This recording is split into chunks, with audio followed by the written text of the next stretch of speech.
Hey guys, குலதெய்வ கோயிலுக்கு போகலாமா? பாஸ்ட் வீக் உங்களுக்கே தெரிஞ்சிருக்கும், என் 2 பசங்களுக்கும் சுத்தமாக முடியல. ஸோ குலதெய்வத்தை போய் பார்த்துட்டு வரலாம் அப்படின்னு தான் கிளம்பணும். ஒரு வேண்டுதலும் இருந்துச்சு, தள்ளி போயிட்டே இருந்தது, அதை முடிச்சிடலாம் அப்படின்ட்டு. ஸோ பசங்க 2 பேரும் செம்ம ஜாலியாக ஆட்டம் போட்டுட்டு வந்தாங்க. என் பையனுக்கு நான் வீட்டிலேருந்தே ஒரு ஃபுட் ரெடி பண்ணி எடுத்துகிட்டு வந்திருந்தேன். அதை கொடுத்ததும் சார் நல்லா தூங்கிட்டார். ஸோ பசங்க வயிறு ஃபுல்லானாலே நமக்கு பாதி பீஸ்ஃபுல் தானே. என் பொண்ணுக்கும் பிடிச்சிருந்தா அவளுமே பாதி சாப்பிட்டுட்டா.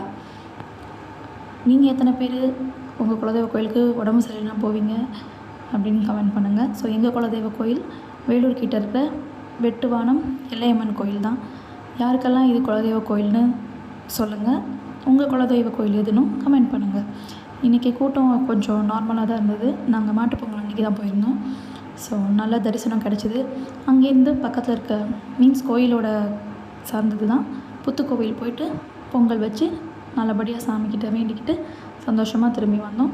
பிரேக்ஃபாஸ்ட் அண்ட் லன்ச் ரெண்டுமே அங்கே வேலூரில் தான் ஒரு நல்ல ஹோட்டலில் சாப்பிட்டோம். அதோட டீட்டெயில்ஸ், ப்ரைஸ், ரேட்டிங்ஸ் இதெல்லாமே அடுத்த வீடியோவில் உங்களுக்கு ஷேர் பண்ணுறேன்.